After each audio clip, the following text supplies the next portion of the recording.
just a couple bad weather fans representing New York, talking all things sports. Man, what could go wrong? We got Alex, who's a fan of the Knicks, and Mike of the Nets. The yin-yang of the tri-state, place your bets on the Yankees, Giants, Mets, or Jets. Yeah, you should listen if it's sparking your interest. If you made a vow to your team, don't break it. Bad weather fans is the relation.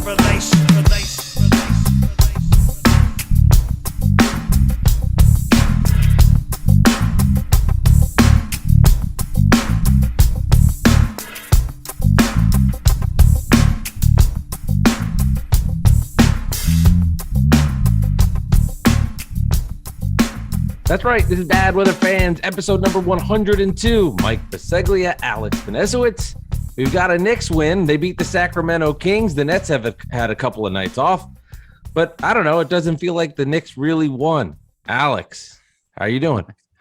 I'm doing well. They finally got a win. This would have been a terrible loss if they lost. No De'Aaron Fox, the future Knicks point guard, and none of that. So it was kind of a nothing game. They blew them out. They got a little sketchy early in the third, and then they just put them away. And it's just, okay, that's the game.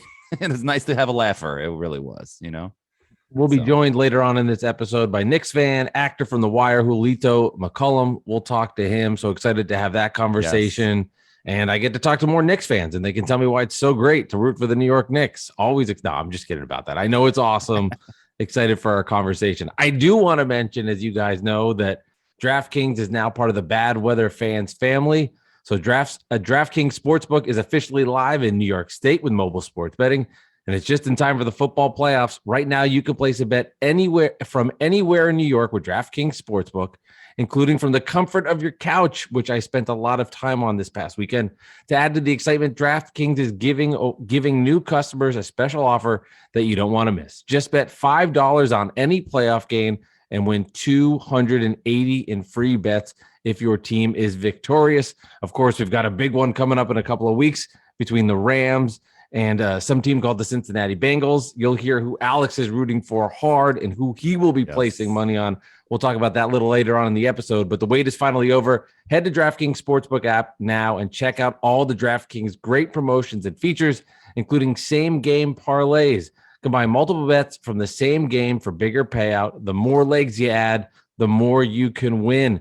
DraftKings is safe, secure, and reliable. Best of all, you can deposit and withdraw your cash whenever you want. Download the DraftKings Sportsbook app now. Use promo code BWF, that's BWF, and get 56-1 odds on any team. Just bet $5 and win $280 in free bets if your team wins. That's promo code BWF this week at DraftKings Sportsbook. Eligibility restrictions apply. See DraftKings.com/sportsbook for full details. Must be 21 and over and physically present in New York. Gambling problem? Call 877-8-HOPE-NY or text HOPE-NY. That's 467-369. BWF. Check it out, everybody. Get the DraftKings Sportsbook app. Happy to have them part of the Bad Weather Fans family. And we will talk about your love of I was about to say St. Louis, but the LA Rams, as they are marching their way on to the Super Bowl, Alex. We'll say that in a minute. But yeah, you have turned on Julius Randle. It is official. We need some sounder. we need the horn, because there has been no bigger fan of Julius Randle. I've had other Knicks fans. I won't name them. I've had them send me direct messages and ask, hey, does Alex still like Julius Randle? And I say, hey, download Bad Weather Fans and you'll find out.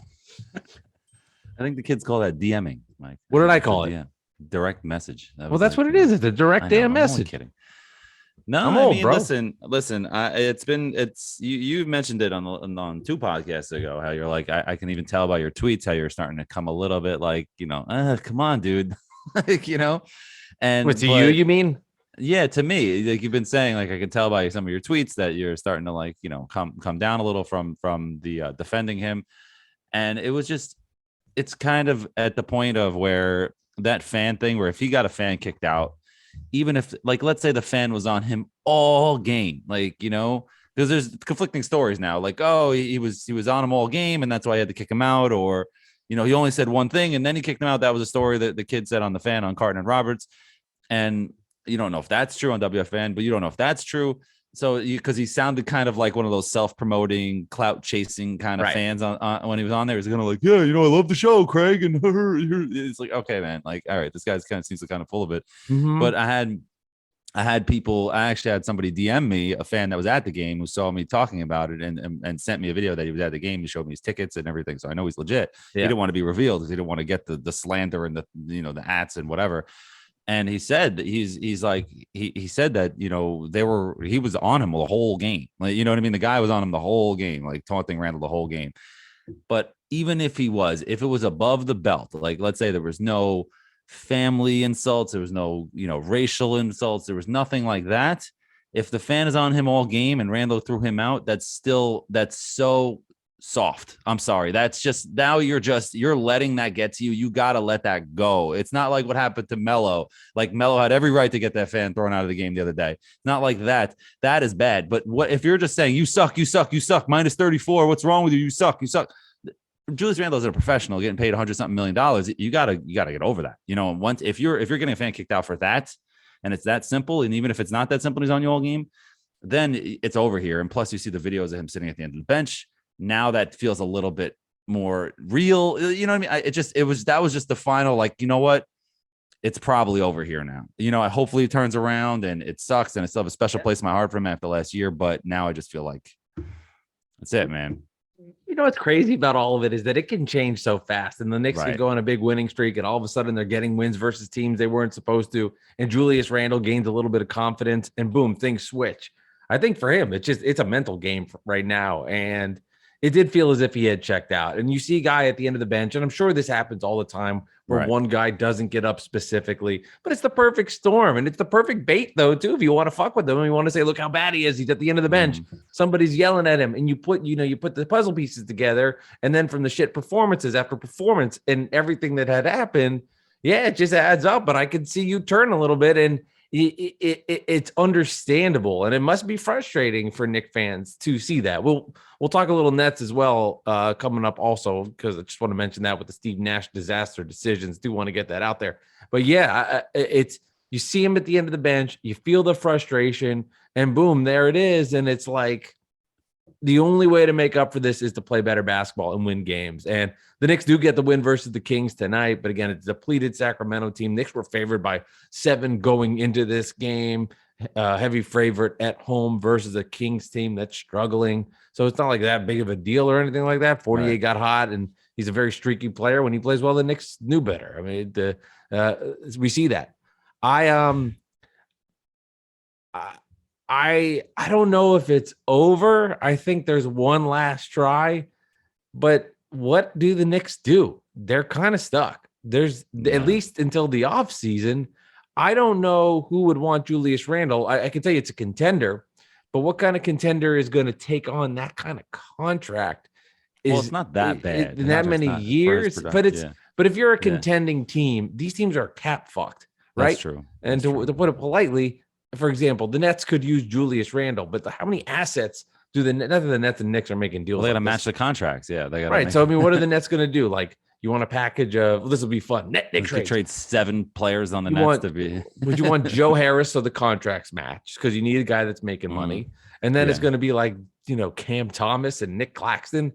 Net fans wouldn't do that, but right, not bad. But there's no deals. I don't know. It's just and you got no picks left either. Yeah, exactly. No, and that's the thing. I feel like it would have to be if people like trade him for Fox, and it just that just it's not going to work, because why would the Kings want him? You know what I mean? I know it would match with Halliburton, but the Kings are trying to go younger and get better. And Randle, why would Randle be happy about going to Sacramento? Oh. That's another thing. What, you go from the middle of New York City to Sacramento, that's strange. It's also like, I just wanted to go back, rewind a little bit, where people were, I was getting a couple tweets from people, at Nick Central where I'm at. And it's just the people were saying, oh, you got mad at folks for calling them out for calling Randle out for his poor play and this and that we should trade him. And now you're finally seeing the light, things like that. And it's like, yeah, that's true. But it's also, you can't just trade a guy because he had a bad month in the beginning of the season. You can't do it. I hear you on that point, like after a month. But what is fascinating is that all Knicks fans, or most Knicks fans, said to themselves, this guy's got to go, and could see that early and felt that. If you might disagree that he had to be traded because it's only been a bad X month or whatever, but the fact that the fan base felt that passionate about it that fast is freaking wild. That they felt that passionate about it so fast that they didn't, like, you wanted, and again, it's not over. It's not like over. Yeah. Something could happen. You wanted, and your heart was to give him the benefit of the doubt. Like, this can't happen this fast. But that most Knicks fans just said, yeah, I understand it was a bad month, but this is not acceptable, is crazy. Really crazy. It's really, really crazy. It doesn't make any sense. It doesn't make sense. You know what I mean? Because honestly, this has not have been who he was his entire career. You know what I mean? He's had his ups and downs statistically or production wise, etc. But he's never been that guy who's been soft. He's never been that guy who's told, turn around and yelled at fans. He's just never, it's hard for me to call him soft either. You know what I mean? He kicked my ass, you know what I mean? But, but he's also, getting a fan kicked out of the game for, just, heckling him. Clearly, maybe he did go over the line. I don't know. I wasn't there, but if he wasn't over the line and didn't say anything crazy, then dude, just deal with it, man. Patrick Ewing in college had bananas thrown at him. You know what I'm saying? Like, this is just like a different world now. I get it, but it's just, you know what I mean? There's a different level to this. It's kind of like you just got to roll with it, man. That goes with being the number one guy. I know he's not a number one guy. That's part of my defense of him, is that you're grading a number 2 or a number 3 as a number 1. Like, that's not really fair. Leave the guy alone. That was part of my thing. But now it's gotten to a point where it's just the disengaging with the team and, getting fans kicked out and cursing the fans out with the thumbs down thing is just, it's all now a trend, and it's not just a isolated incident. I'll put it that way. And I'll make it about the Nets here, because that's what I do, and that's what I want to do here. All the criticism, because this is just weak sauce from people that didn't know what to do because they were feeling bad that Kevin Durant chose the Nets over the Knicks. Is he couldn't handle it here at the Garden? Like, this is a different level of play. Do you really think? Like, let me ask Knicks fans right now. You really think Kevin Durant couldn't handle playing at the Garden? No offense, but he'd curse back. He'd yell back, but he wouldn't get a fan. But he wouldn't care. But he'd also put up 30 and 10 and say and curse the person out as he's doing. Yeah. And then win the game. I mean, that's the difference. Is his play on the court. It would annoy him more. Not like it would get under his skin and yell back because he knew he was playing like shit. But more just like, because he fucking hates it all. It would just be like, bother Kyrie. Get out of here. Kyrie wouldn't be able to do it. Kyrie at the Garden. Yeah. See, that's a different dynamic. I don't think now, like, to me, Durant would.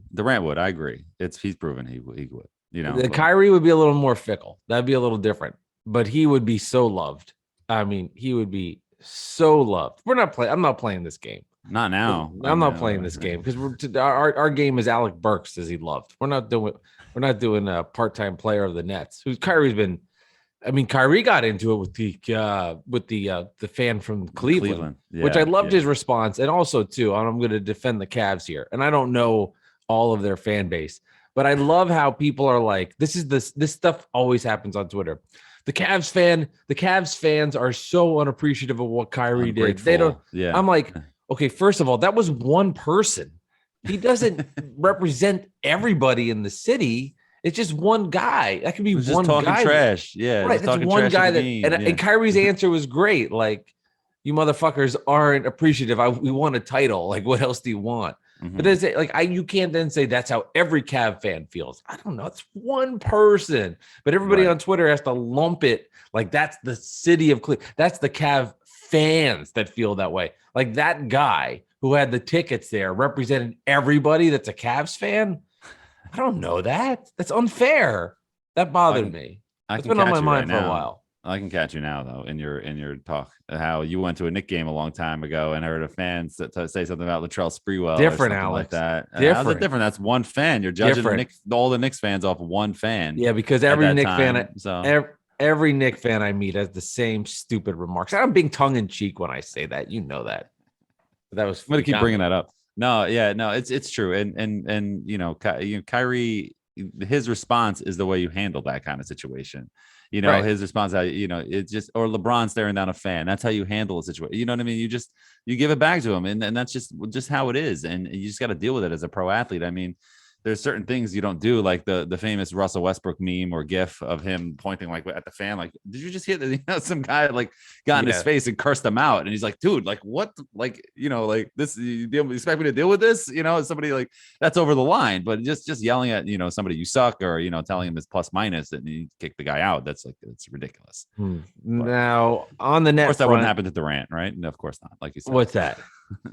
He wouldn't get a fan kicked out of the game. Well, the one thing Durant did early in his career, and this is where people, you know, got angry at KD early, was when he was in Oklahoma City, and he was offended by the headline there, and that gave him. And they changed it, and they changed it. But the thing with Kevin is, Kevin, like, we're friends. The difference with Kev is that he'll go on the court and just be a beast.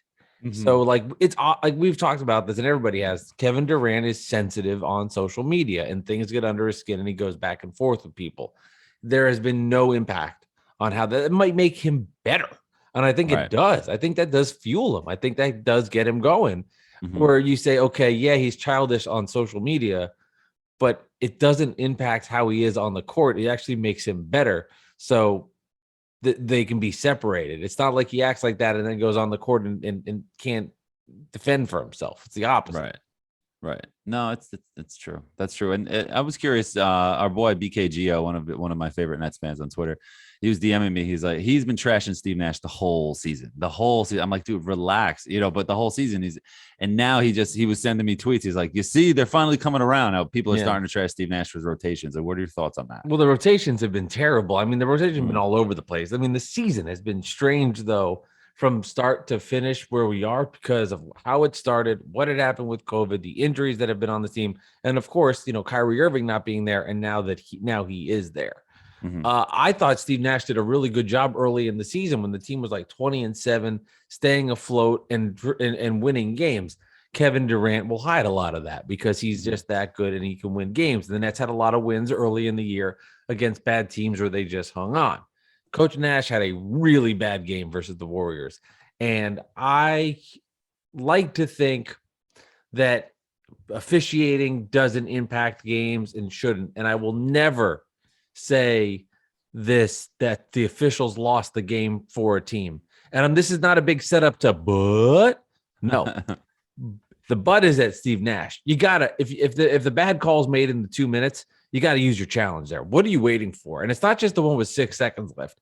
It was the one with 1:44 on the clock. And I believe the Warriors were up 2 at that point. Steph Curry has the ball and he pump fakes. Kessler Edwards gets in the air. It's not even, and Kessler Edwards, and the right rule now is you give the guy his space. So Kessler Edwards jumps straight through. So Steph Curry can take his shot, who's on the diagonal, and then he'll miss him, as opposed to jumping kind of slightly to his left. Think of a clock and like going to jump. He's jumping at 12 o'clock where Steph Curry's at 10 o'clock. Curry is on the 10 o'clock island, if you're paying it, if this makes any sense, and moves over to the 12 o'clock. He jumps into Kessler Edwards and then gets hit, and they call a foul. This is being overturned. The 2-minute report showed it. That's where you have to make the challenge. You're down 2. You're going to put the best free throw shooter, one of the best free throw shooters in the history of the sport, in the history of this world. Nobody shot a free throw better than this guy. You have to challenge it to get the ball back. You're within reach. Kyrie Irving's putting on a show for this game. What happens in that mindset where you, like, the first thing I said was, you got to challenge. Like, my brain goes, you have to challenge this. And then I'm like, he's not challenging. Why are we challenging? This one, can we not challenge? Is there a rule you can't challenge it? He's not challenging. Wait, he challenges. What is going on in his head where he's thinking, I need to pocket this for later? This is what he's saving it for. Yeah. It was terrible. It was bad. Now, the one later was 6 seconds left, the foul in the inbounds, and he's saying that he heard that they weren't going to overturn it, so he didn't get the challenge.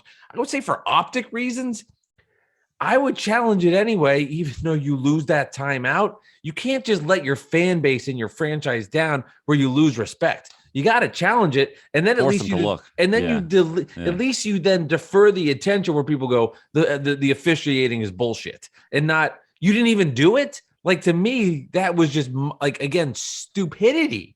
You have to challenge those plays, in particular the one with 144 left. That was a awful decision and one that could potentially have cost the Nets a game. I mean, it was just a really, really bad decision. And right now, Coach Nash with his rotations, Coach Nash with his team, Coach Nash without his great players, he's being exposed a little bit, and it's troubling. It's really troubling. And I'll admit, if Kevin Durant hides a lot of those qualities, and he makes him look better than he is, and this has been really frustrating to watch.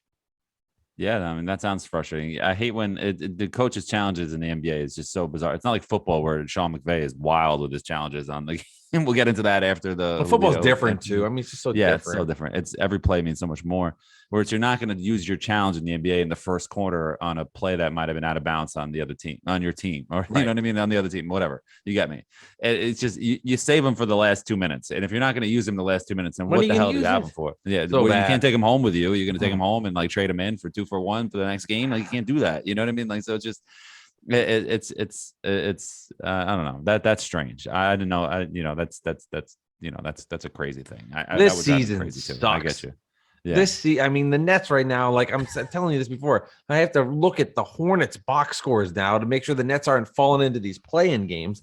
I mean, it's a struggle. It's a pure struggle, and there's 33 games, left in this regular season, and I'm just like, let's just fight to get there.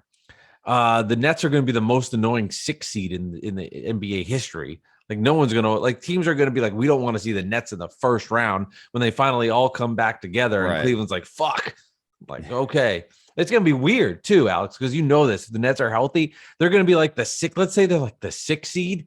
They're going to be favorites on the how many times are 6 seeds, for example, favorites on the road to win playoff games? So like, all right, well, the Nets are the 6th seed, but they have they're going to be less favored at home when Kyrie's not playing, and until you get the Bucks in the first round. Until you get the Bucks in the first round, dude, that would be the fucking pits. Oh my god, I don't know if that's a bad. Yeah, I was texting with Net fans about that the other day, and I wonder. I was posed that question, and I was like, the only good thing would be let's just get this over early with. If you get them out of the way, or you go, we just lost in the first round, that would be travesty, dude. Travesty. Even if you're the 6th seed, that's so the seeding's irrelevant. Like it matters. It matters. But for the net, it'd be better for the Nets to be the 6th seed if Kyrie's playing more games in the series. You know what I mean? That's just potentially. Yeah. But I would rather the Nets be the 6th and the big 3 got healthy than they're the 2 seed and we don't know about Kyrie and Harden's hurt. I'd rather be the 6th. That's wild, man. The Nets are like they're boring right now. That's to me following them like for the show and just for watching basketball.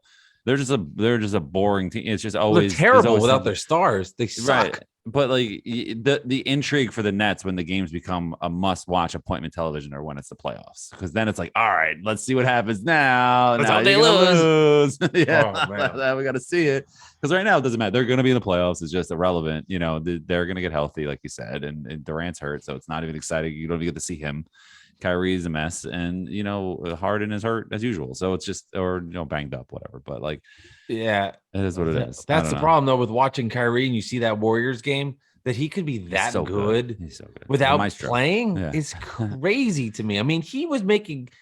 He outplayed it's a waste Curry. of talent, man. It's sad. It's just a waste of talent. It's just actually sad.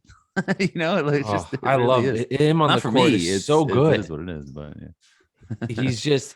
He changes everything, and that's why I said I'll still continue this when people were like, "Oh, Kyrie for Simmons or Harden for Simmons," and to me, it's not even close. It's just because from a pure basketball standpoint, I think Kyrie meshes with everybody, and Harden is so hot and cold. It's just such a. But it's not about basketball. We talked about this last episode. I think that they have to cut bait. They have to cut. In my opinion, they have to cut bait in the offseason. You can't go into next season with this. They're never question mark mess kind of situation. Not after the title. Not after. Well, you get the title, then who cares what they do, right? It doesn't. They can strip the whole team and tank after the season if they win a title. You wouldn't even give a damn. If they won the title, I would. Yeah, I'd have a grace period. Yeah, I mean, you'd want to see your guys come back and at least get your moment with the banner and the whole thing, and your guys are there. But at the same time, would it really matter? You'd just be so happy that you got the title in that moment.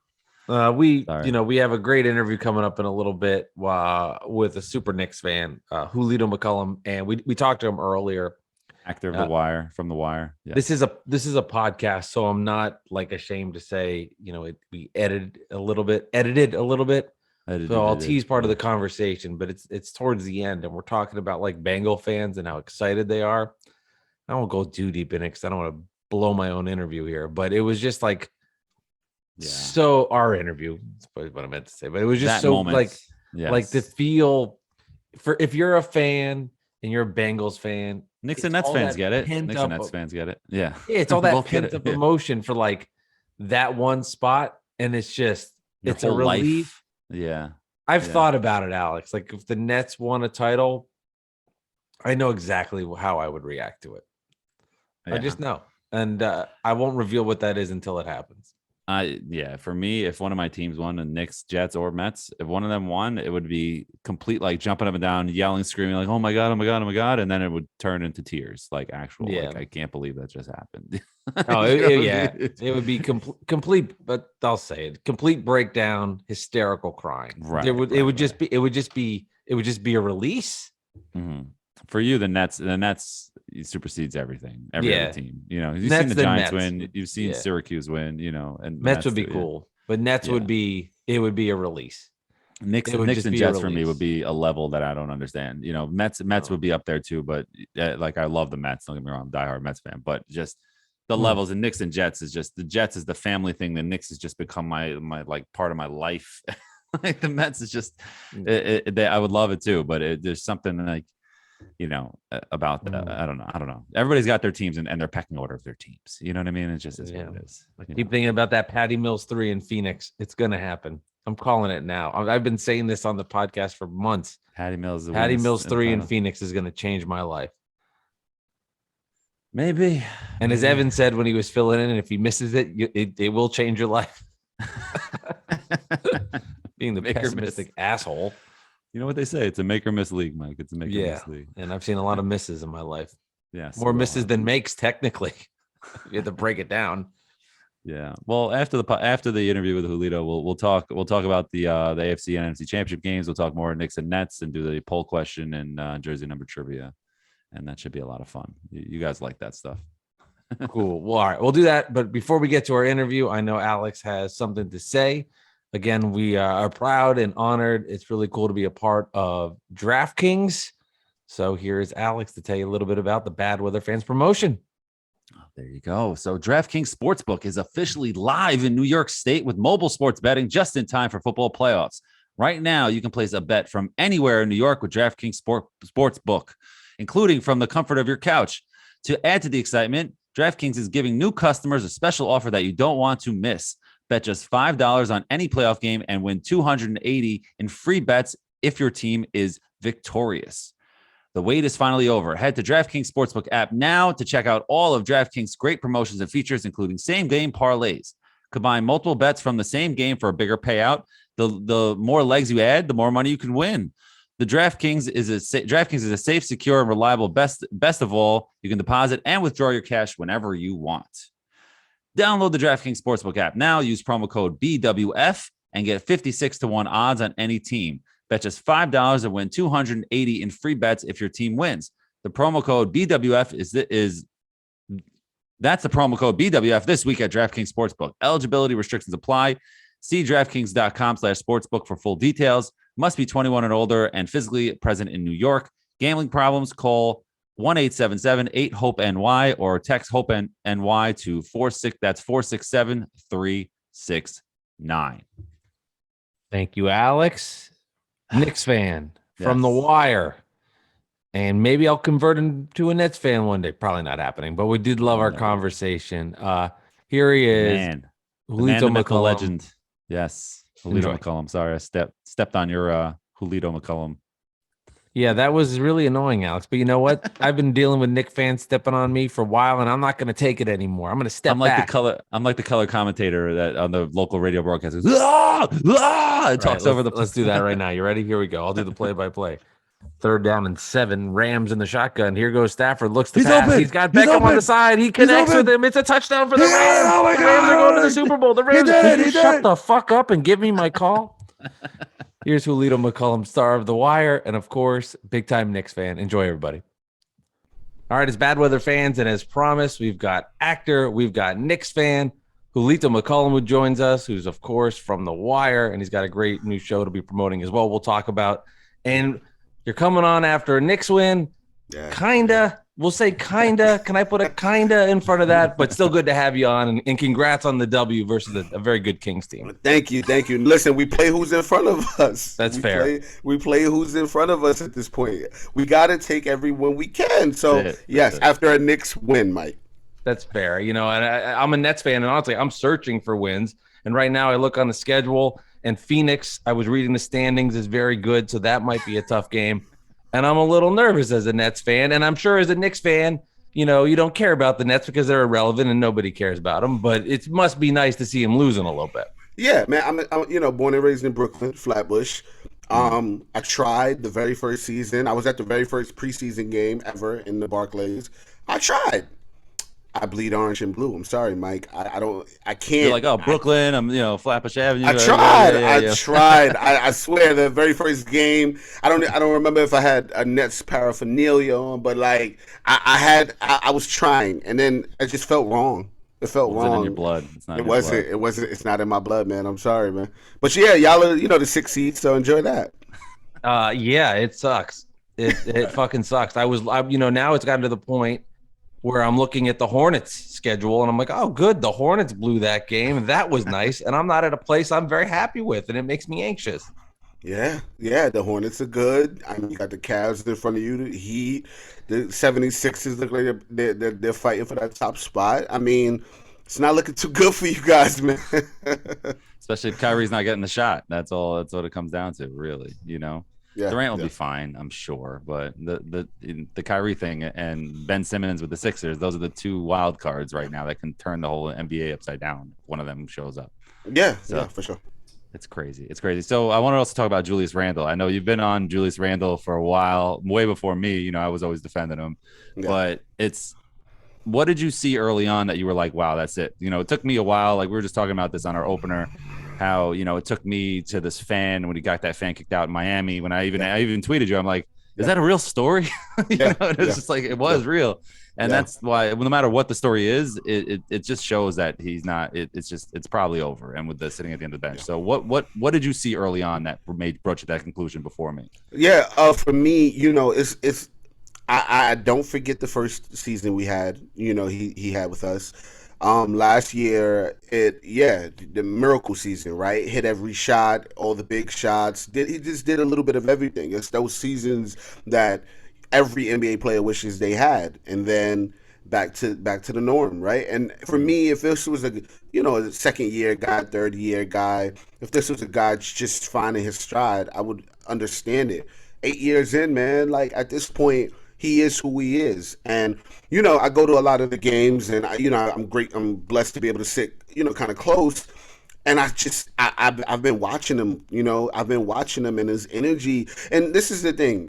Jeff Van Gundy has said it best. You are what your leader is, right? If your leader is infectious to the rest of the team.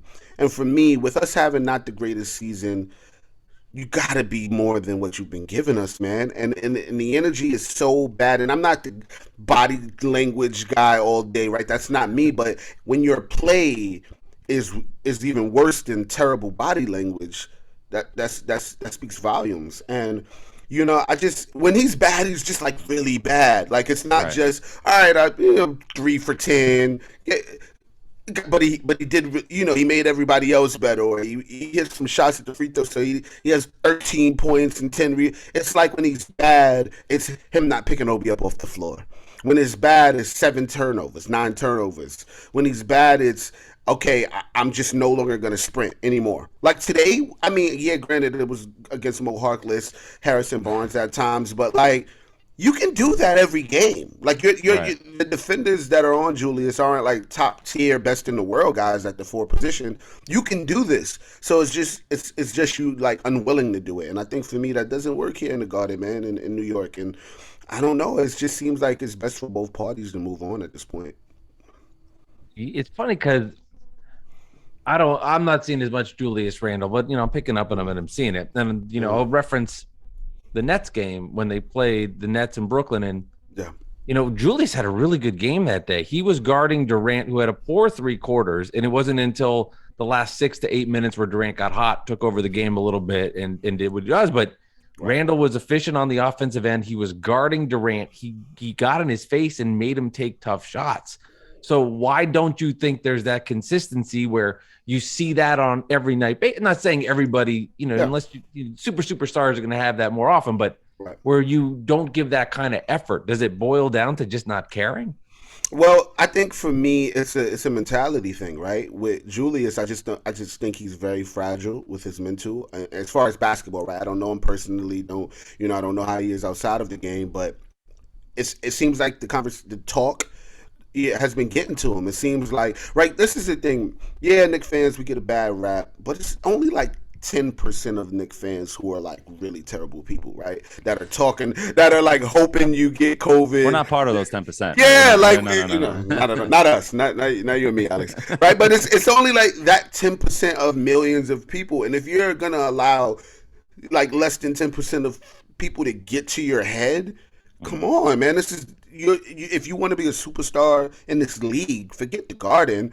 That should be the least of your worries, right? Like with a guy like RJ, who he told the crowd shut the fuck up, and now he's been playing like amazing since then. That's what we need, especially here in New York. And I just think he's been letting the chatter get to his head, and I don't know if that's what you need in a superstar. You know what I mean? Like, especially in a Nick jersey, I don't think that's the kind of mentality we need. And it's sad to see it. It's sad. I said in my spaces the other day, I'm in like the 5 stages of grief. I've left anger, and now I'm at just like depressed. And right, like I'm there now. I'm like, actually, I feel let down. Like, you're dude, numb. Yeah, I'm numb. Right. Yeah, no. So tell us about that Spaces. So you hosted every day, the day after every game at 12 o'clock with Cedric Shine and what Sean? Sean White. Yeah. Okay. Yeah, man. I've been a part of a bunch of dope podcasts. I've been able to be a host on Knicks Fan TV at sometimes, and nothing but Knicks. I've always been on that panel, and I was just like, I want to do something. I can't commit to every game post. I don't know how everyone does it. I don't know if you guys do it after every. I don't know how. We do once a week. We're good. Right? Like I don't know how. Like I'm not gonna lie. Even the day after every game is like a lot, but I wanted to do something to have my voice and the people that I like to listen to have a voice, and also I try to keep the space as non-toxic as possible, right? Because I think we get a bad rap as Knicks fans with just everyone thinking we're the worst fans in the world and we run our players out of town, and it's like, no, that's not all of us, right? So I just wanted to create a space, no pun intended, to have our voice, right? And it's been really cool, man. Minus we've been going for 2 weeks, only saw 2 or 3 wins out of like 9 You're games, the jinx. 10 games. You're the jinx. I know. But tomorrow it won't be toxic, right? Because we won against the very good Kings. Do you is there an enjoyment with the spaces and like filtering and hosting and like people are coming in and organizing it, and have you seen like, oh no, not this guy again, or oh, this guy would like, I like his, like, do you see that and kind of have that feeling of a host and seeing these Knicks fans come in and having to try to navigate that? Yeah, it's been really cool, man. Like we've been able to keep like a consistent 150 to 200 people each space, which is pretty good for a Twitter Spaces. You got your regulars, which is amazing. People who like, soon as I start that joint at 12, they are 12:01, they're on it, and we got to, so Hawks fans are like living off of the Knicks now at this point, right? So we got your Knicks fans, your Hawks fans who try to come in, and but the banter, all of that is cool, man. And I just enjoy, like, creating something, especially my guys Seth and Sean. It's really cool to create something that we can all like call our own kind of. It's been a really good time. I will be honest.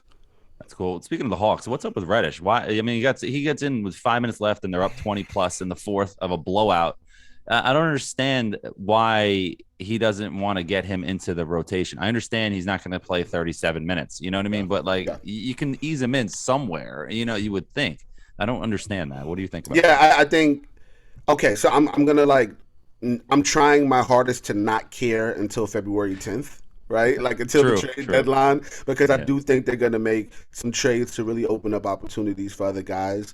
I really like what we got in Grimes, as y'all see today, 14 points, right? Some really impressive stops, some big threes. Like if Grimes wasn't like giving me that from the wing position off the bench, I'd be as a rookie, right? Like I'd be pissed, but I just think Tom is stuck between a rock and a hard place. Too many wings, right? Like a rotation that said that, he loves his rotations, and it's just been hard to figure him out. So if this is still, if Cam Reddish, all right, February 10th, we play the Warriors.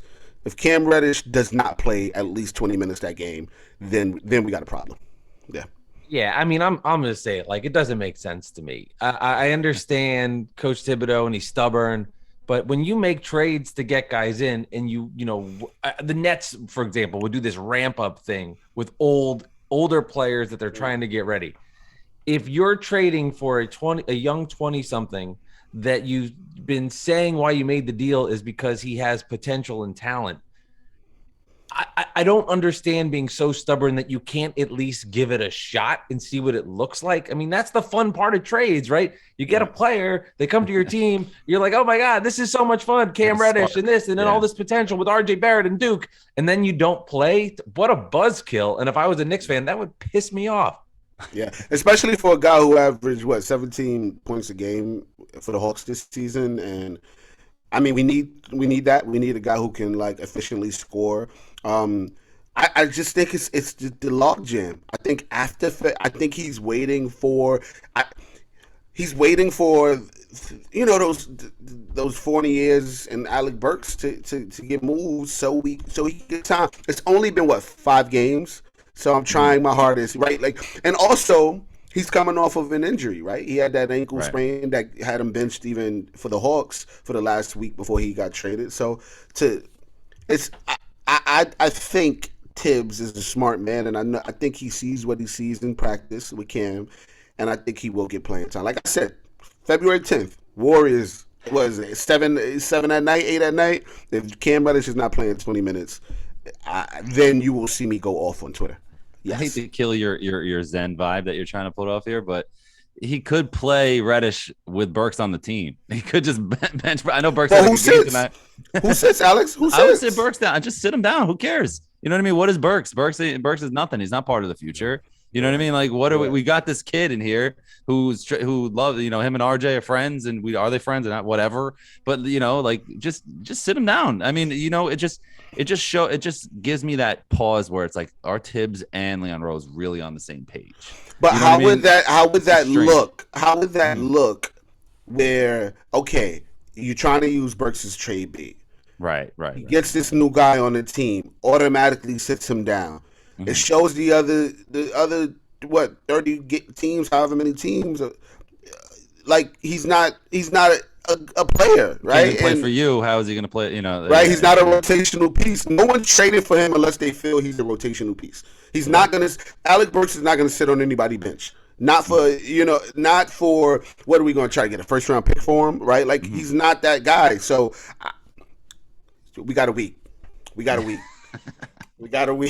It's just weird because you get Kemba, he starts and they're 5-1. They lose a couple games, then he doesn't look that bad. Then you bench him, and then he disappears. It seems like he couldn't wait to bench him. Meanwhile, last year with Alfred Payton, he plays him the entire season until the playoffs, and it ruins the whole makeup of that team in the playoff series. And then now this year, you bench him so fast, and then Kemba comes back and he's dropping 40, and you're just like, what just happened? I really feel something's off there. It just feels like you wanted to embarrass the organization, and it's just me, conspiracy theory mind. You wanted to sort of embarrass the organization. Like, why did you give me this guy? Obviously we didn't need Alfred, but like, why did you give me this guy and Fournier? Like, these guys can't play. So I don't know. It's something. Thibs is very stubborn.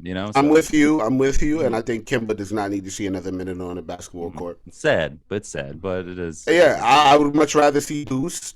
I'd much rather see.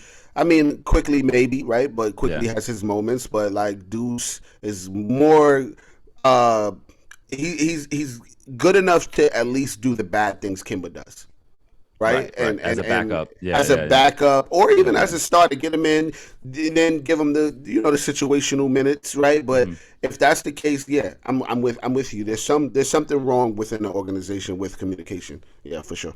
And I think really look at it. The Knicks are in a weird place, and Alex and I have always talked about this. I don't believe personally in teams tanking. I think it doesn't make sense. I think it's best to just build within your organization, develop young players, hit on the draft. Sign good free agents. It all comes together. Boom, you have a chance. You have a chance for a championship.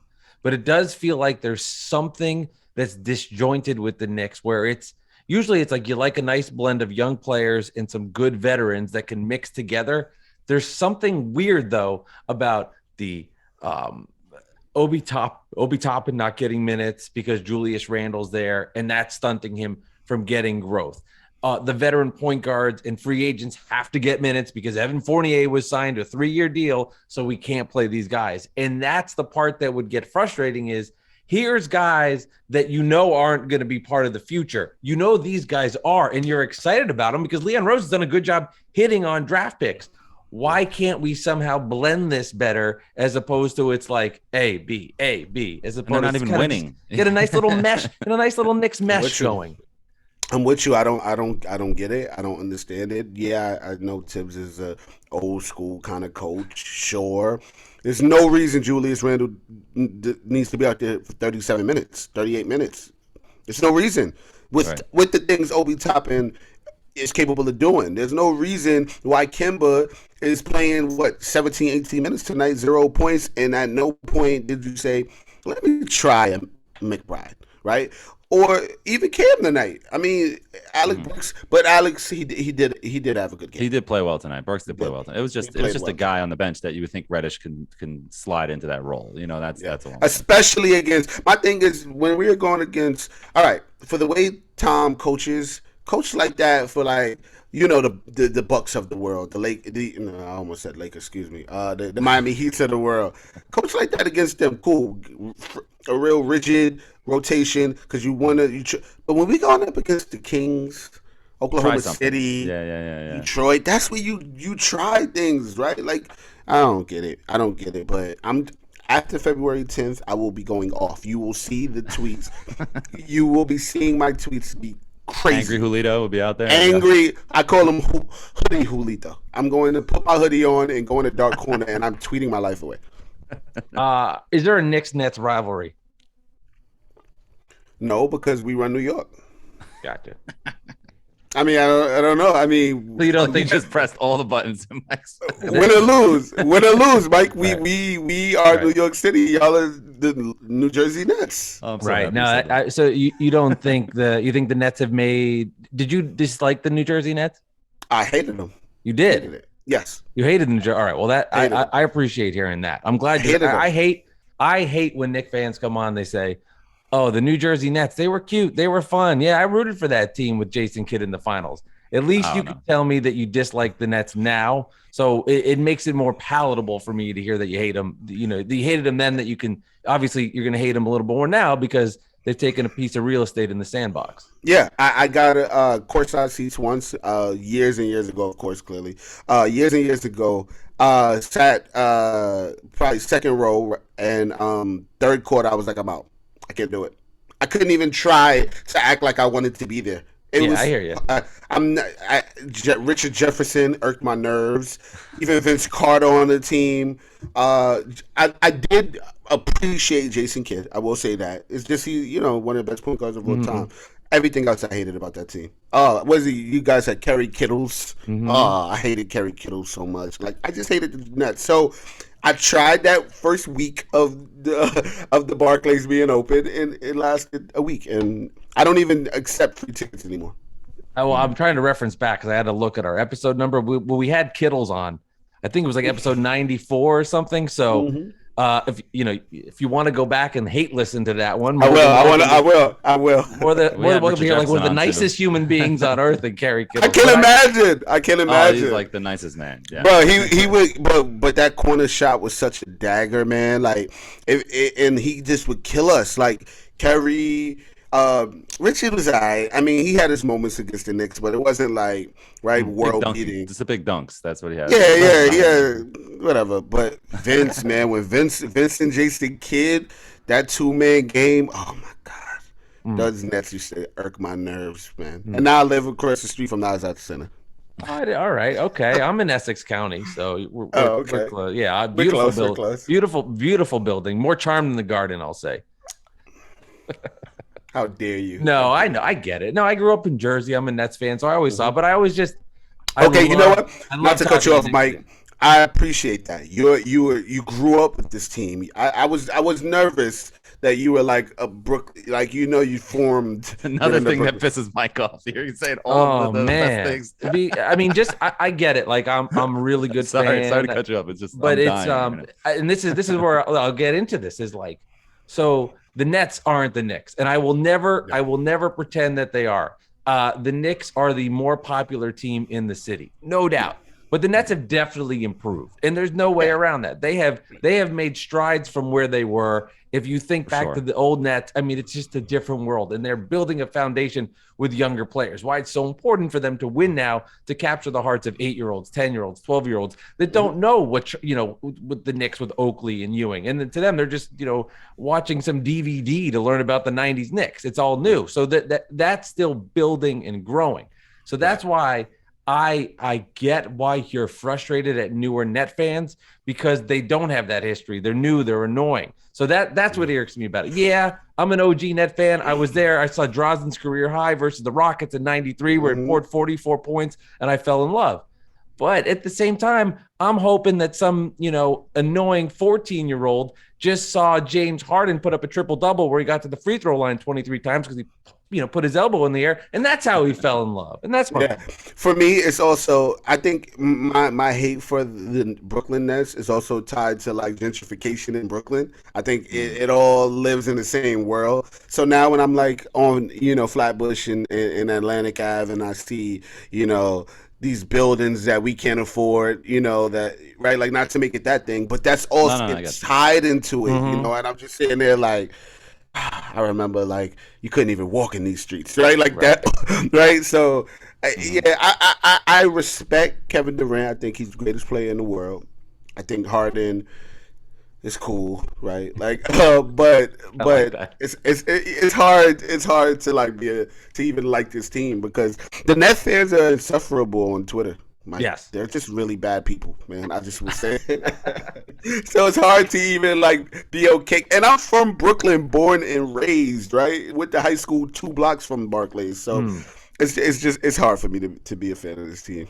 No, I totally understand that, and I feel you on that and get you on that, and I definitely won't be joining a Spaces then that you're hosting to be like, there's that Nets fan. He's a terrible person. See that guy? Terrible person. Terrible. You're good, Mike. Yeah. You're good on the Nets Spaces, on the Knicks Spaces. Atlanta Hawk fans are banned. Net folks can come on, and you know your stuff, right? You actually watch the Knicks games, so you're more than welcome anytime. Thank you. Yeah, we give you the card. You're good to go. No, that's funny. I mean, I didn't even know where to go from there. But yeah, no, the New Jersey Nets. I mean, for me, I actually didn't. I liked them when I was a kid. I was a Knicks fan, obviously first and foremost. But I loved Kenny Anderson. I liked Stephon Marbury when he was with the Nets, and then just when they got to Brooklyn was when it really started to piss me off, because they came in with Garnett and Jason Terry, we just beat you guys, and like, who the hell are you, these geezers? And like we did this wild trade and started talking shit, put up the billboard, and that's when I was like, you know what, fuck these guys. Yeah, that's where it changed for me. Was it the Russian owner? Forget his name. Prokhorov. Yeah, it just was. I think the building of the fake big three. I also didn't like Darren Williams, so just him. Well, neither did Net fans. If that makes sense. Oh yeah, right. He took all y'all money and then just like disappeared off the Play face. with the heavy pockets. That's what we call it. That's it. Oh God. Slowed him down. Slowed him down. So yeah. Yeah. So why don't you talk about what's the new movie you're in? A Lifetime movie. It's called what? Safe Room. Space. Safe Room. Safe Room. It says Safe Space on IMDb. That's why I keep looking. Yeah. It was originally titled Safe Space. Now it's Safe Room. Yeah, pretty cool film, man. It's directed by Boris Kojo. He's also starring in it alongside his wife Nicole Ari Parker. It's a really cool film about this kid. And what's really beautiful about it is the character is autistic, and we actually have an autistic kid playing the role, which is really amazing. Wow. But he witnesses a murder, and in his home they built like a safe room to support him when he has his moments that to kind of calm him down. So after witnessing this murder, the folks who were the murderers, they come over to try to get the camera that they saw him recording with. And so the whole film is them trying to get into the safe room, because him and his mom run into the safe room and hide, and now they're trying to get in the safe room to get the camcorder to get the kid, right? And so it's a mix of like a suspense thriller. Yeah, it mixed with a drama. It's really good film, man. We just premiered on Lifetime. I think we had one of the highest rated movies viewership in Lifetime within the last like 5 years. So that was really cool. Yeah. So check it out. It's on Lifetime on demand, and I'm sure with Lifetime they replay their movies every other day. Yeah, so sure yeah, check out Safe Room. Yeah. It reminds me of Atypical. My wife was just watching that, finished that show up on Netflix. Oh, with Atypical. I've heard about. I get this. I Michael have Rappaport is in that. I have so many. Oh, Michael Rappaport. I don't even want to start. Yeah, with that's why I was like, I have so many. Fan. He's a good actor, so it's just kind of like it's like. I feel so bad for him, right? Because like last season, the season before that is when the whole Oakley stuff happened, and he went to the Nets, right? And then we had like one of the best seasons in the last 10 years, and I know he so bad he wanted to cheer for the team and be a part. And Knicks Twitter they would not let him up, man. You took a picture with a Nets jersey on, Nets hat, courtside, giving up the deuce. Oh, they would not let him in. He missed the whole. He wasn't able to be a part of like the best season in Knicks history, like top fives. In recent memories. Yeah. No, of all time, best season. No, to me, honestly, I've been a fan since the '90s. Of course, I saw the finals run. Ewan, Oakley, Mason, all those guys. I don't know. Last season felt special. It was fun. It was unexpected, and it was just such a nice breath of fresh air. It was like the heart. I was there game 2 when we won in the playoffs, and like watching. Did you see like afterwards, and like nobody wanted to go home. It was special. Stuck in that mess. I'm in the video. I'm in a white Ewing jersey. You can see me in one of those videos. I'm standing on top of cop cars. It was wild. So that was a moment I'll never forget that. Yeah, and it makes sense too, just with everything going on in the world, and the first, no fans allowed in games for however long that ended up being. Knicks have been bad for a while; they're good, so it was also the perfect storm of like this release. I'm sure of just like I can enjoy things I love. I'm here, and of course it was a great atmosphere to create like a really an all-time Knicks playoff game. Even if it was an early round game, just with all of the circumstances that brought that together, I'm sure it was amazing. Yeah, because I'm an actor and I'm extremely dramatic, there was a moment where I was just standing there, just like watching everything, like taking a moment to sit back and to see like how happy everybody was, right? Like after this pandemic, I mean, we're in it still, but like after quarantine and just everybody, it was a moment, you know what I mean? The car, the four-wheelers driving by, honking their horns, like it was an unforgettable experience for sure. Yeah, no, I felt that too. The go New York, go chants, and it was just what are we like? How is this happening? I got to sit in a suite watching that game, and John Starks was in the suite. It was just like me, my ex, and like John Starks. The whole game, like these are things you don't think will happen as a kid, right? Watching John Starks dunk on, I watched that game live, right? Him dunk on Jordan, like, and then to be watching a game-winning playoff game with John Starks, right? Like how. It sounds like Mike's nightmare. That sounds like Mike's nightmare. Is John Stark sitting there like he's in every suite? John Stark's in every suite. Is he giving analysis? And you're like, No, he didn't talk That's a at good all. point, John. Like He didn't speak at all. Did he The cheer? whole game. Was he up pumping fists and stuff like that? I don't know. I was so into the game and the zone, Yeah. like I didn't even care. But yeah, he didn't speak at all. It was very weird. But I got to see him again the other day at one of the season ticket holder events, and he was cool. But I guess when you're a player, I can imagine when you're an NBA player, you still feel like you're in the game, right? So he was like probably very intense, very focused, as if he was about to get checked in. But yeah, it was definitely a moment. Definitely. Yeah, one of my favorite parts about that game was when Obi had the defensive stop, and then the alley I talk about all the time, and then the crowd chanting Obi, and then they show like his mom crying in the stands, like because he went through so much through his rookie year, and you just like from the you couldn't help but just be happy. Even Mike was happy for Obi at that moment. so. How was you guys playoff run last year? Was it pretty good? I'm gonna curse. No, the Nets lost. I mean, I didn't watch. That foot. He needed the foot. I know the foot. I mean, I didn't watch a second of the playoffs after that. I couldn't fucking deal with it. I couldn't deal. I was like, this is depressing. I don't deal with losses well. Like I don't break my TV or like ruin things. So I'm like, I worked hard for that. I'm not like one of those crazy people who do that. But I will sit on the couch and I'll just sit there and I just sat there for hours and I just was replaying in my head like I'm never gonna see my team win a championship. I'm 38. I've been rooting for the Nets since I was 10. I'm never gonna see it happen. And now I'm in the middle of this shit. But there's a whole nother conversation. Yeah, and it sucked. So thanks for bringing it up. I'm sorry.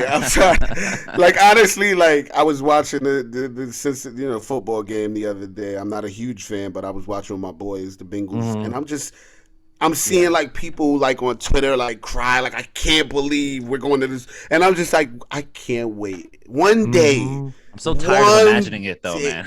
I know, but it's just like. I always envision in my head that someone will be recording me because they know how I care about this team, and like it was someone it was so ill. Somebody was recording this guy. He said, "This is how you know I'm a fan. No screaming, no like yelling, just silent. Like he was just crying in his arms. Like that's what even Knicks fans, we deserve that moment." We deserve that moment where it'd be like this team, especially for people who are diehard, watch every game. I like what you were just saying, Mike. Like I sit on my couch and just stare at the screen after every loss. It doesn't matter. Like it doesn't matter. Game 10, I'm like that. So imagine if we ever make it to the finals, right? Like that'd be a moment. Well, this is the first time in the history of my life a Knicks fan gave me goosebumps. So.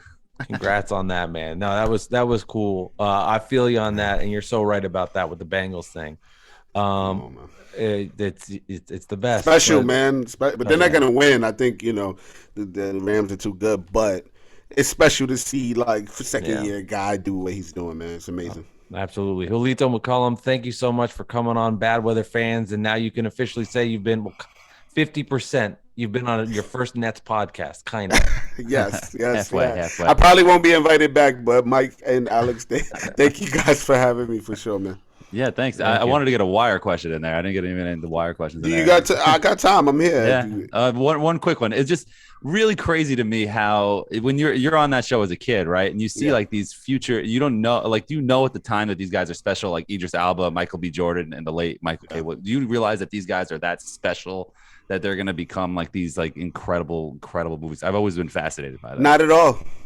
When I was on that show, when I was on that show, man, I treated me and the other three boys, treated it felt like summer school to us, man. It felt like we never realized what we were doing. I never thought 10, 12, 15 years later, right? Like this year will be our 20th anniversary of the show being premiered. I never thought people would still be talking about it. I knew it was good, right? Because you got to realize also, The Wire wasn't this huge hit when it was on TV, right? Like it got canceled every season, basically, right? Because of the storyline and how they were putting a lot of different, between the politicians, the law enforcement, they were putting them on the spot, right? So It was too Between real. that, It was too real. Between Yeah. that, but and the viewership was kind of low, right? Like when the kids got on my season, they turned it into like, this kind of cool thing, right? Because it's young guys now. But before that, it was a show for people who like cop shows, Right. and maybe an older crowd. And so when we were on it, it was like, yeah, this is dope. But I didn't think, we'd be talking like Michael B. Jordan to be one of the biggest actors in the world now, or Idris Elba being Oscar nominated. I didn't see it. I didn't see it at all. And it's always special, man. I get stopped in the street. I've been off the show 10 years maybe. I'm 31. Like 7 years. I get stopped every single day. Every single day. I did not think that was possible. So I appreciate the people who love the show and who keep it alive. And I hope it's lasts for 20 more years. Yeah, no, and it's funny because Dominic West is, Jimmy on the show. My wife only knows him as Noah Soloway from The Affair. From The Affair, I gotta watch it. I hear it's yeah, good. yeah, it's a great show, great show. Good to watch with the wife, so you should check it out. Well, Gotcha. maybe not, but it was a good show. Oh, okay, Because it's called The okay. Affair. I'm But good. I'm good on Good that. drama though. Good drama. Listen, yeah. you can't. I don't want to watch anything with women that has them side eye me. I've learned that. I've learned. my lesson. Yeah, like a breakup movie. Yeah, something No, like that. Yeah, I'm yeah. good. I've learned my lesson. Beautiful. Again, Julito, thank you for coming on. That was a lot of fun. We'll do it again. We will. Let's do it. Let's do it when we go on a 10-game win streak and make it to the 6th seed in the playoff. Then I'll come back. All right, deal. First next 10-game winning streak. You're right on. I'm back. I'm back. Well, Knicks Nets playing game. The Knicks Nets playing game. God, We'll do stop that. it. Let's do it. No, then we're not doing it. Then we're not doing it. I really 100% hope. no. I really hope good things for y'all because going from we got a 2nd seed for like the entire season to 6 is crazy. Yeah. There's a lot of circumstances, and we'll check back. We'll get there. All righty, thank you, Julito, for coming on. The Bad Weather fans. That was a lot of fun. Really cool to connect. Here's some of your feelings on the Knicks, on Julius Randle, and Alex now going in the against Julius Randle camp as you move towards that development. No, I'm kidding. I can't speak for you. You love the guy. He's your best player. Yeah, and, it was a good debate about Cam Reddish also about how it's just one of those things. We talked to Anthony Donahue last episode where it's just, is Thibs like really on the same page as the organization? Has he lost the team? And Anthony's a good point. That's just something that everybody always says when the team's bad. Did he lose the team? And he's right, but also it's hard to imagine that the players were okay with benching Kemba so early, and then when he came back and was dropping 40 pieces, it's just like, really, dude? And Obi, and then Randle not helping Obi up, and it's just, is there something there? You know what I'm saying? It's like a weird thing. Is Randle like the coach's pet? And it's just like a weird thing. That stuff's more real than you think too, because I mean, you think about like you go to a workspace and you're in an office, and there's 20 people in the office, and then there's a couple of guys or a couple of girls, and it's just like a bad synergy and connection, and you feel it. And then when someone's in the room and they leave the room and it's different, I think there's more human nature than we think. And I understand when you're paid a lot of millions of dollars, you put bullshit to the side and you get stuff done, and that's what true teams do. But I bet you there's some respect that's been lost for Coach Thibs compared to last year. You can't tell me it's the same. There's no way. No, there's just no way. There's that vibe, that feeling, that joy. I mean, that's in Dallas with Reggie Bullock. That's all gone. When he left, it all dissipated. And Evan Fournier, he was the key. And he, and Theo Pinson. And Theo Pinson's in Dallas too, right? I think maybe. Theo, I mean, there's something to it. Okay. Well, at the end of our conversation, you heard us talking about the Bengals and that feeling and that getting the goosebumps and thinking about trying to win a championship, which the Bengals can do as they're in the Super Bowl for the first time since whatever it's been, 1982 or whatever the year, 88 the year. My goodness gracious. Start with that game. It's, you tweeted when I think it was 21-3, like, oh, just call it. This game's over. It looked like it was. And I wrote lol. And you just never. I know it's cliche though, Alex, but it's true. Even though it's in Arrowhead, you're down 3 scores. Joe Burrow's special, man, and he's calm, he's cool, and I'm not original here. He reminds me a lot of a young Tom Brady, the way he acts. Not saying he's the same football player, but just his demeanor. He just seems so under. He has a confidence about him, but he doesn't brag about it, and I think that's really appealing. and he's a special dude, and he's a leader. And the Bengals got some offensive firepower, and they got stops when they needed to. And Cincinnati's going to be a fun team headed to the Super Bowl that I think really everybody will be rooting for in that game. I think the Bengals are going to be a team that most of America's rooting for in the sense of underdog. 2 wins, 4 wins have been perennially terrible. I think most people will be rooting for Cincinnati versus LA. Yeah, not me. We'll get into that in a second. But yeah, that was a weird game. I think the Chiefs got a little cocky, before the first half. They're driving and they're driving. They're like inside the 5 or something, or inside the 10, whatever it was.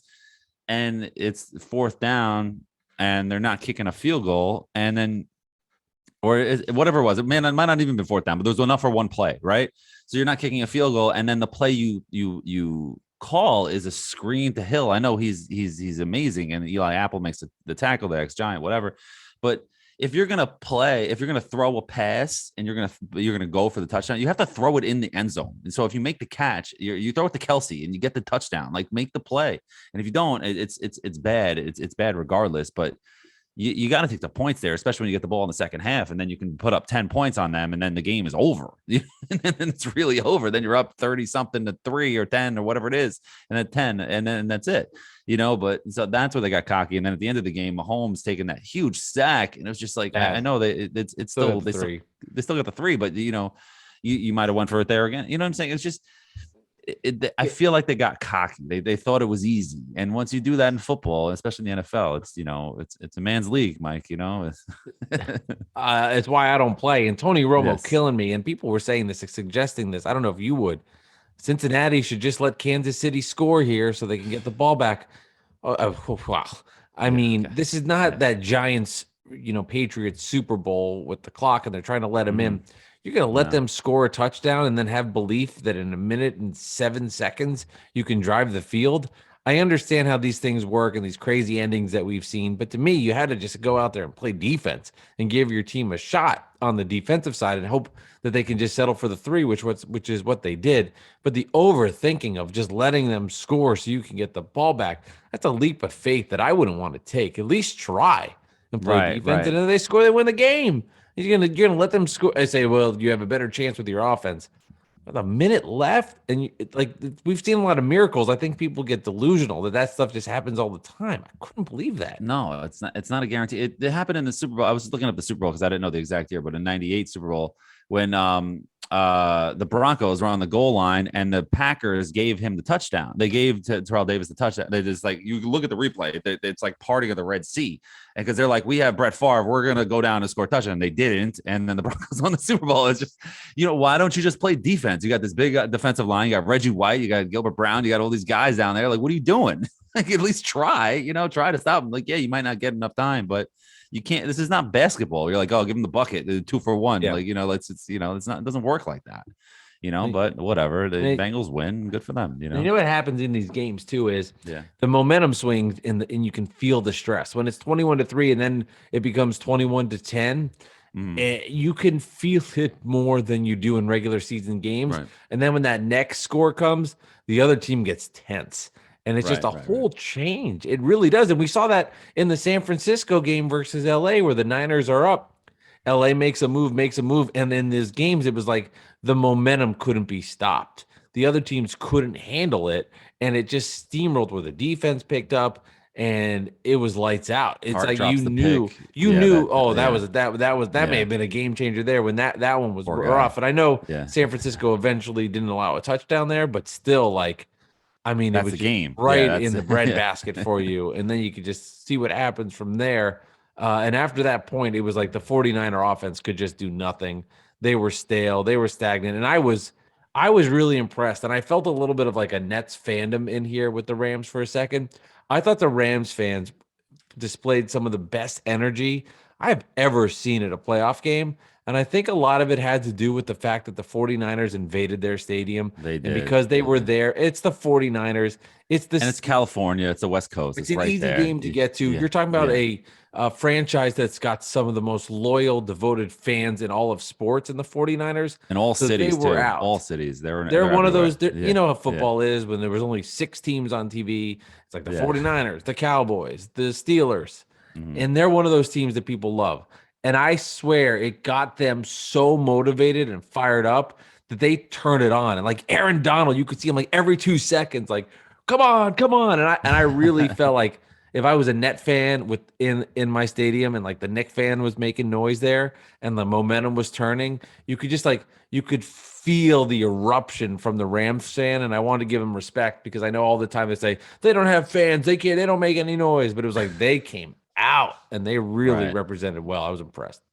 No, that's true, and that does happen. I've told this story on the podcast before, or back when I had season tickets with the Jets growing up. There was one year Kellen Clemens started for the Jets with injuries and everything, and it was a late game in the season. Jets are out of it, and the Steelers are coming to play, and it was all towels. It was an away game at the Meadowlands at Giant Stadium. Hard to handle. It was tough, and I was into that so much. And they won. I'm running out talking shit. I'm like, take your flags and wipe your ass with it. Like screaming. Like I was like into it. Like, and everybody's like, dude, you're not going to the playoffs. I was like, I don't care. And I was just like, so like, yeah, we got him. This is our house. Our house kind of a thing. So I get that, man. And it's, I'm just happy because before the playoffs, my DraftKings bet was $100 on the Rams to win the Super Bowl, and it's looking pretty nice now. So and now I could hedge and bet a little on the Bengals and guarantee myself some money and I was very, very happy at the end of that game, of the Rams game. Did you care more for that game than any Jet game this year? No, I think early in the season when Zach Wilson had that big play with the touchdown where he pointed to the end zone, he rolled out. That got me hyped. I was like, whoa, what do we have here? And then it was like, because I've been so down on the Jets, but that game got me very, very like, holy crap, like we might have something here. I knew the season's a failure, whatever, but that it was close though. It was close because it wasn't even it's just I've placed bets on like teams to win the Super Bowl. It never works because you don't want to bet on like the 49ers. I mean the Chiefs or the Buccaneers. Because it's just like the odds are nothing. And what are you getting out of that? And I was like, I got to pick a good team. I wasn't going to bet on the Steelers. And it was like the Rams are a good team and the odds are pretty good. I'm like, all right, let's see what we got here. And it was good.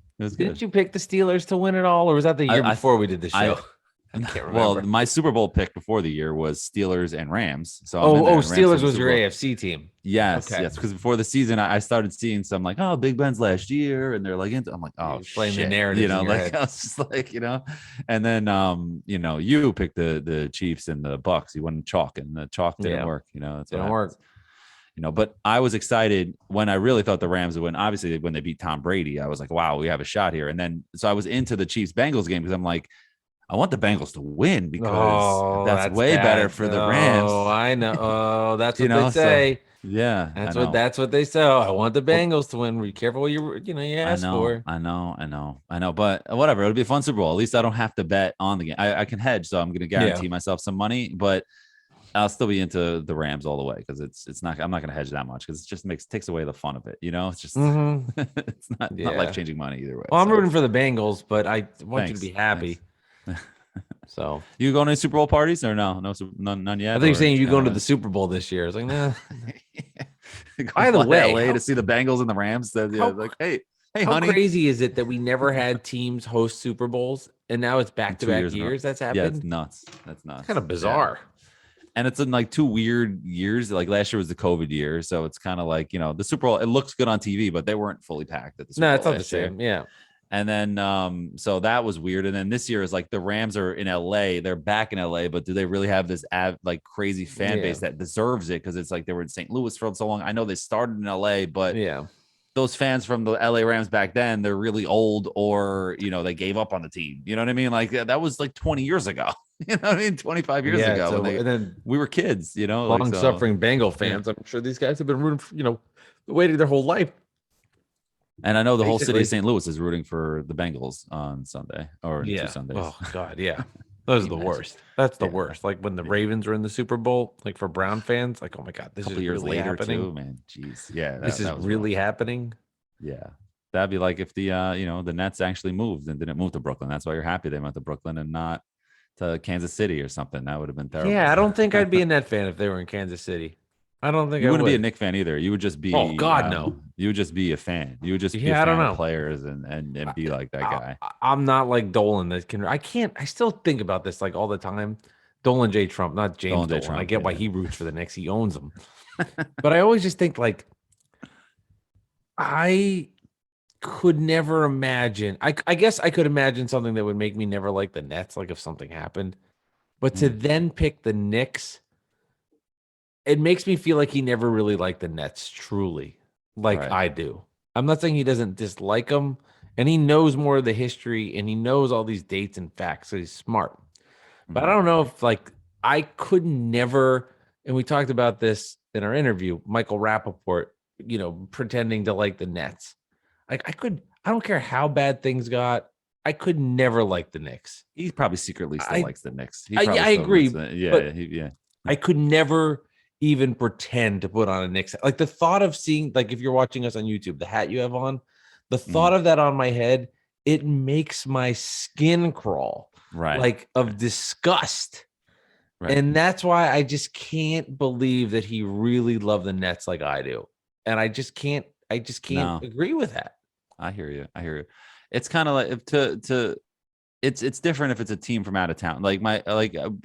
Again, I went to Jets season tickets to the Jets. So when you go to games and you were season tickets to the Nets, the fans who have season tickets around you, and you get to know them personally, and not personally, but like them in a certain level. Right. And the guys who sat near me, there was a row of like 7 or 8 guys who sat in front of me, and a couple seats next to me. I was in the second row in section 335 at Giant Stadium, and they were all worked at the sanitation department in Yonkers, and they were all friends. And they went, and one of the guys wasn't a Jets fan originally, but he was an Oilers fan. And once they moved from Houston, he said, fuck him. And then he was going with his friends to the games and just got into the Jets. And he's just like, you know what? I'm a Jets fan, that's it. And, so that I can understand, you know what I mean? Your team, like left the city, like that's one thing, even if you don't live in Houston, it's just like, I'm not a Tennessee Titans fan. Like I'm not going to buy Tennessee Titans gear. That's like weird. They changed the name too, it's just, it was weird, dude. So that I understand. But yeah, I could never, like, if the Knicks move, I'm not gonna go like, oh, now I'm gonna be a Celtics fan, or the Jets move, I'm gonna be like, let me go move, and I move to Boston. I'm no, let's go Patriots. Like, I can't do that. Well, physically, it doesn't work. I'm glad you brought that up because it's kind of weird. So my dad growing up was in Los Angeles, and he liked the Lakers, the Lakers, but he wasn't like full. He was into die that hard. Yeah. But he liked he was like a Laker fan. And then when we moved, he moved to New York or Pittsburgh first, then New York, and then New Jersey. And he always loved basketball. And when I was a little kid, he was like, we could go to these games and it's really cheap. And then we went to net game. And then he got through me and us together. He's like a diehard Net fan. It became a bonding thing with his son. So it became a family thing. And that's like what it is with me with the Jets, with my family. So I get that. My dad was always a Jets fan, but back then you could become, they just started, he was a kid and they're established, and so that's a little different. So, and the Jets leave New York and they move to Seattle, and they're the Seattle. Well, I guess there's a team there. I don't know why. But yeah, whatever. I'm thinking the NBA. Moved to St. Louis. They moved to St. Louis. You're not going to be a Giants fan. No, I'll just give up. I might follow them, a couple of years, but I would just kind of just lose interest, So anyway, I'd probably get really into fantasy. Something. There's only one way I would root for the Knicks. Can you figure that out? And I would do it. Way. And I'm not joking. And I'm not saying I went to DraftKings. Is it a playoff seeding thing? Yeah. It's about money. I'm saying like there's only I'm saying like legit root for them from start to finish for a season. For a season? Mm-hmm. There's only one way in the world I would do it. If your son became a Knick. That's the only way I would do it. That's the only way. Yeah. No, I hear you. Or my cat.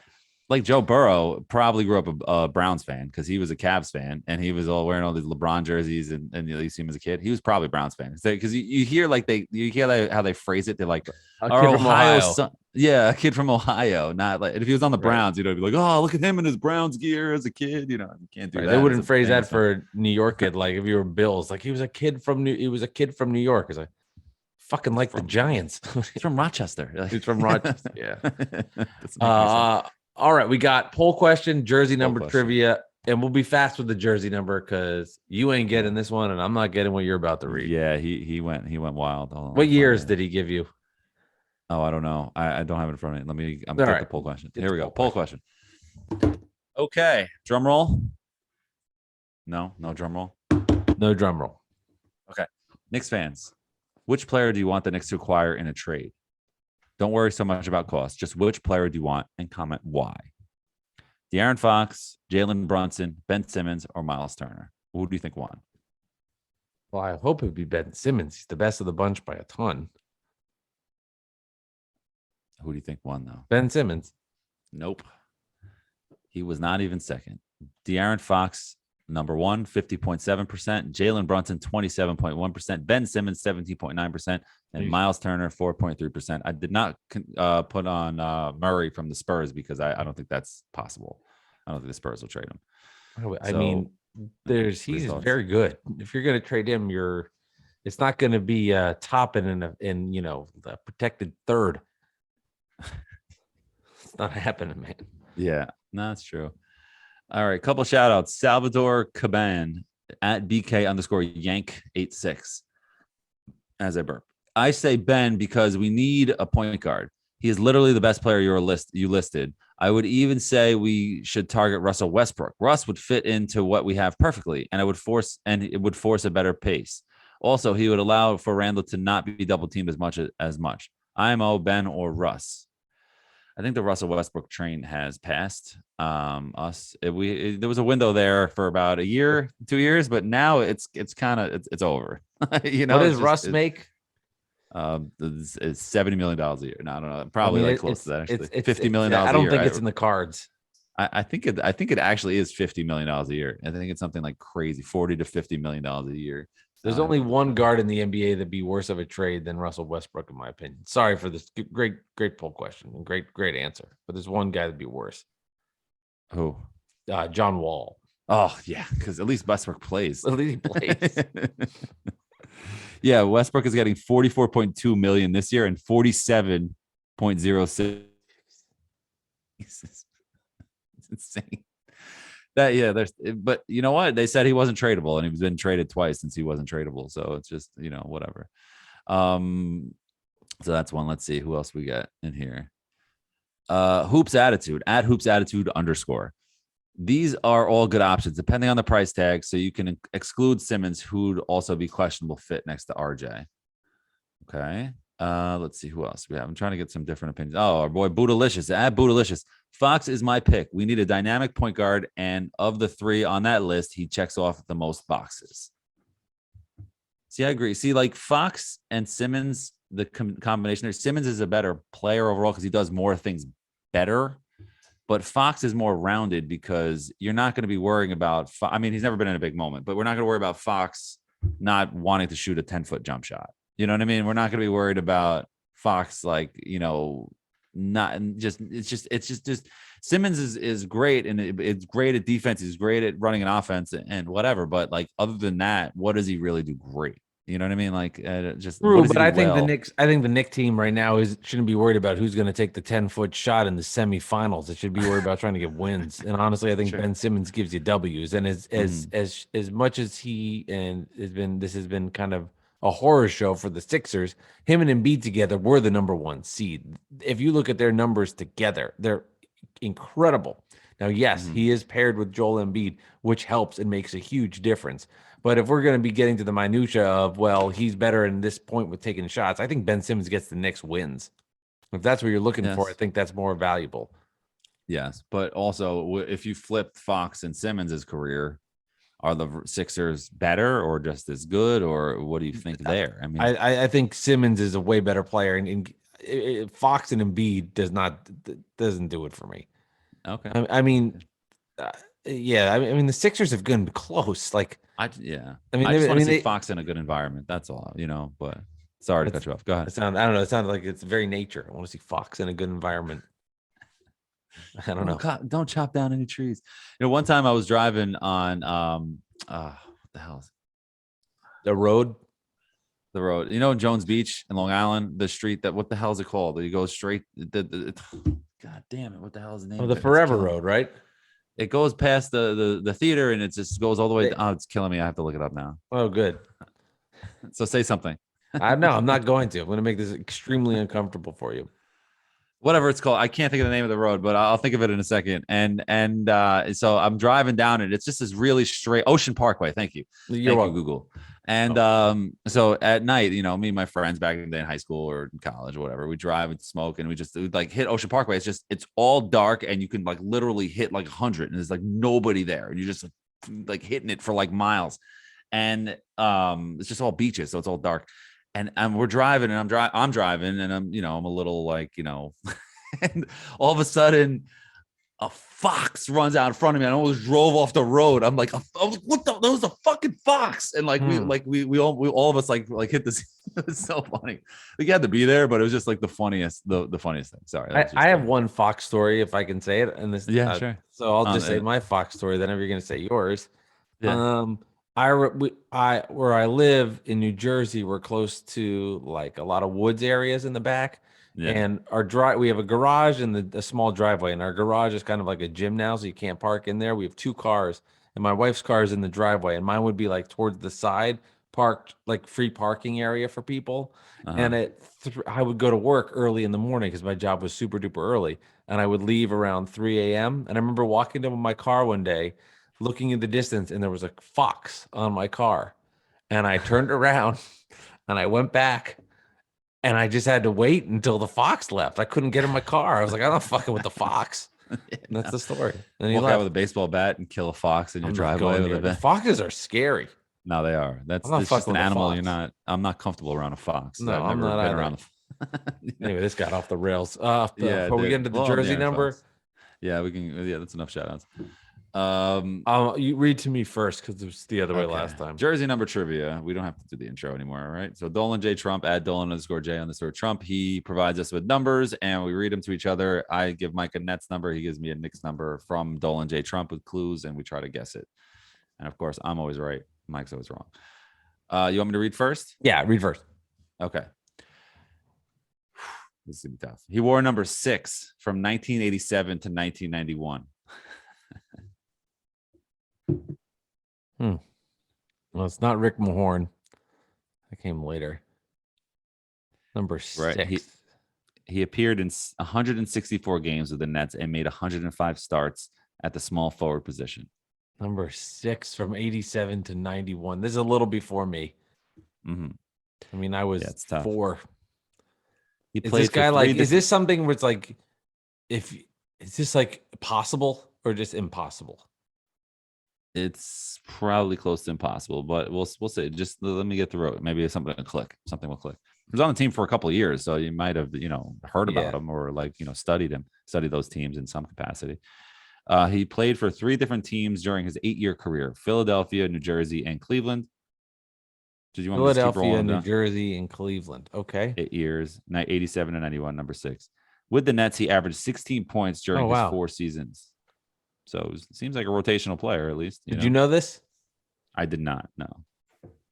Okay. He went to the same school that my Aunt Susie did, but it was only for her doctorate. He was selected by Cleveland 20th overall in the 1983 draft. Oh, wow. Okay. 83 draft, 20th. Okay. A resident of Somerset, New Jersey, he attended Rutgers University. Sorry. I don't know. Rutgers is in New Jersey. I don't know who it is. I'm not going to even try. Roy Hinson. Yeah, I'm not getting that. You wanted it. Here you go. All right. You ready? He wore number 2. That was impossible. Good. Yeah. I wonder if you'll know this. Maybe you will. I did not. He wore number 2 during the 6 seasons he played for the Knicks from 1922 to 1928. From 1982 to 1988. Number 2, 6 seasons, Barrow? 82, 88. What? Barrow? Yep. Yeah. See? Wow. Got you, man. See, I know my stuff, man. That was good. Yeah. See, one. See, he thought he was gonna get me with the 80s. See, I can still get him. No, go ahead. Continue with the clues. With the Knicks, he started 228 out of 347 games he appeared in at the point guard position, where he averaged roughly 10.6 assists. His career lasted 12 years after being drafted in the 4th round in the 1980 draft by the New Jersey Nets. His career also featured stops with Atlanta, New Jersey, which he already said, that's a typo, the Lakers, Sacramento, Miami, and Chicago. He grew up in Paterson, New Jersey, and had Dolan J. Trump's grandfather for his history teacher at East Side High School. See, when I make these jokes about like his Aunt Susie, they're not far off. I mean, these are legit trivia questions. He played ball at Villanova. Yeah, I think we should do something in the future. I was thinking about this. We should probably be like, I think I got it, and then write down the answer so we don't ruin it for the people listening who might want to try to guess. Because I doubt people were guessing Sparrow from that first. All right, Miss. Oh, you're so good. I doubt. I bet you Cooney. No, that was a tough one. I mean, I'm not trying to toot my own horn. I mean, I miss things all the time. You're tooting. You're tooting away. Toot. No, but don't you think that's probably a better idea? Maybe like wait to the end if we think we got it in the beginning, but then we might not. They might lose some of our guesses. I don't know. There's something exciting about getting it in the moment. Yeah, that first one, like Sparrow. Yeah, and I think if you lose that reaction will lead to worse ratings. I don't know. Well, we should ask Dolan J. Trump what we should do about ratings, because he always gets the best ratings, of course. I'm on a 4-game losing streak, I think. He needs to just give me a layup. You wore number 5 in 2000. Right. I need something, Dolan. Give me an easy one.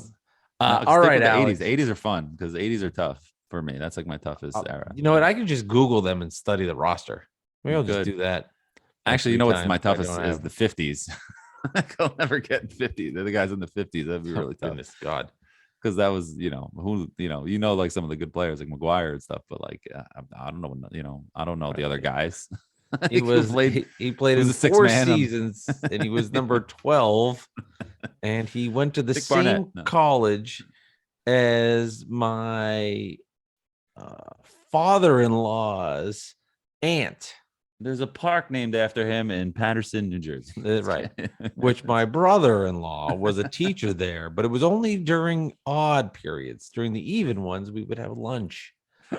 Bad Weather Fans, episode 102. Thank you to our special guest, Julito McCullum, who came on, and that was a blast. I really enjoyed that. That was good stuff.